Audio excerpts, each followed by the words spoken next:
Ngenes, sekjennya masuk penjara. Kader Nasdem yang mundur bertambah. Pertanda mau bubar. Sudah jatuh tertimpa tangga. Demikian kalimat yang tepat untuk menggambarkan Partai Nasdem saat ini. Pasalnya satu persatu permasalahan menghampiri partai yang dikenal dengan Gerakan Restorasi Indonesia itu. Mulai dari ditekan oleh Partai Demokrat, kadernya ditangkap aparat penegak hukum karena korupsi, hingga perlahan tapi pasti satu persatu kader meninggalkan Partai Nasdem. Termasuk ketua umumnya saat ini, Surya Paloh, tidak dianggap lagi sebagai kawan oleh Presiden Jokowi lantaran main dua kaki.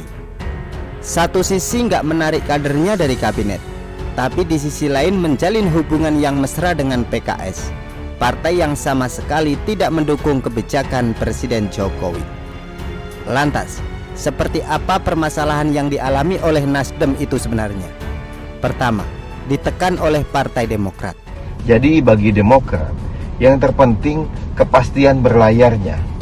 Karena kami ingin apa yang menjadi aspirasi dari publik dan masyarakat yang menginginkan perubahan, yang menginginkan Mas Anies Baswedan bisa menjadi calon presiden dan berlayar di 2024 serta memenangkan Pilpres nanti benar-benar bisa terwujud.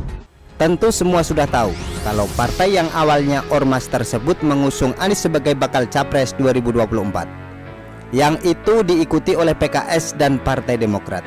Cuma Partai Demokrat mengusung Anies pakai syarat Ferguson, dan syaratnya bukan sesajen yang berisi bunga, kelapa, pisang, kopi hitam dan beras, melainkan AHY harus jadi cawapres Anies.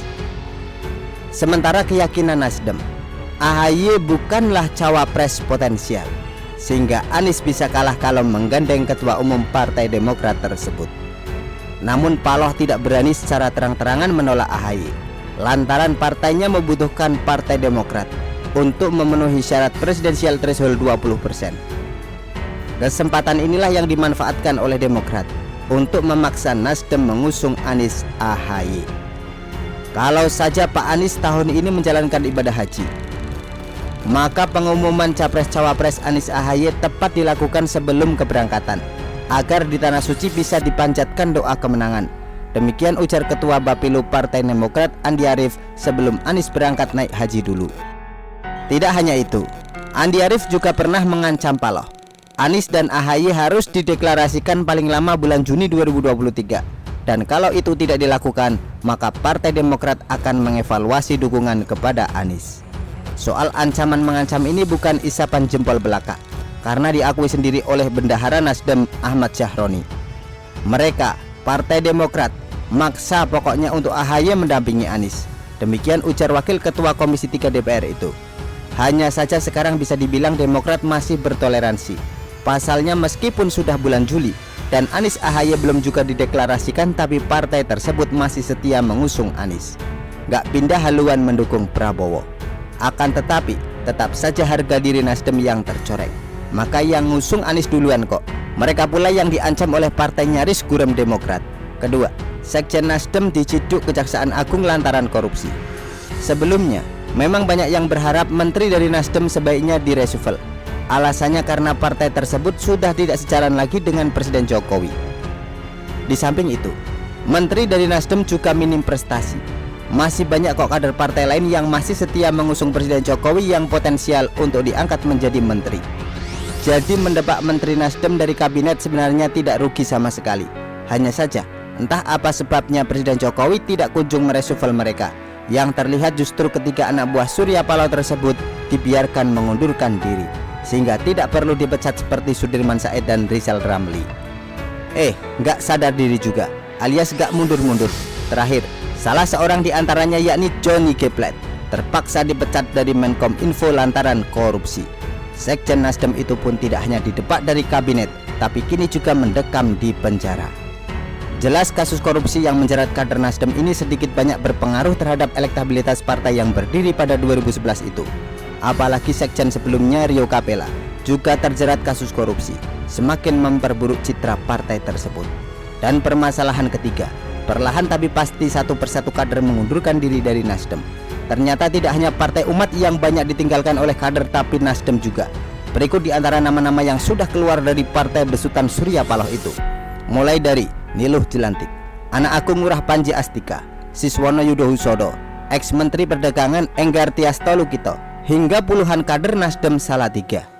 Kader Nasdem Indramayu yang lebih parah lagi, ratusan yang mengundurkan diri. Penyebabnya pun ngeri-ngeri sedap, yakni Ketua DPD Nasdem Indramayu Yosep Yusen Ibrahim dimintai uang sebesar 3,5 miliar rupiah sebagai syarat terdaftar caleg yang diusung oleh Nasdem. Padahal yang mereka gembar-gemborkan adalah politik tanpa mahar. Kenyataannya, kader sendiri pun dipalak. Teranyar, yang mengundurkan diri dari Nasdem adalah Wali Kota Makassar, Dani Pomanto. Tidak hanya Deni sih yang mengundurkan diri, tapi anak dan istrinya juga melakukan hal yang sama. Alasannya pun karena politik.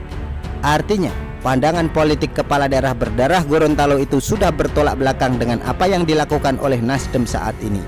Bisa jadi orang nomor 1 di Makassar tersebut awalnya percaya Nasdem mengusung caleg tanpa mahar, nggak taunya minta mahar juga. Bisa jadi juga Deni yang awalnya percaya Nasdem memperjuangkan toleransi dan keberagamaan, di tengah perjalanan ternyata mengusung bakal capres yang pernah menunggangi kelompok intoleran yakni FPI dan PA212. Dan tidak menutup kemungkinan sebelum pemilu 2024 digelar akan ada lagi kader Nasdem yang mengundurkan diri. Memang benar-benar partai yang lagi apes. Hanya saja kalau melihat janji Paloh dulu, nggak nyalah juga sih. Ketua Umum Nasdem itu kan pernah mengatakan akan membubarkan partainya jika ada kader Nasdem yang korupsi. Sekarang sudah 2 sekjen yang korupsi, sudah layak Nasdem dibubarkan. Belum lagi sekjen yang kedua, korupsi yang dia lakukan merugikan negara 8 triliun rupiah. Gede banget. Namun karena Paloh tidak kunjung membubarkan partainya, maka alam semestalah yang akan membubarkan Nasdem. Begitulah kura-kura. Artikel diambil dari show.com, ditulis oleh Ferry Padli. Bagaimana menurut Anda?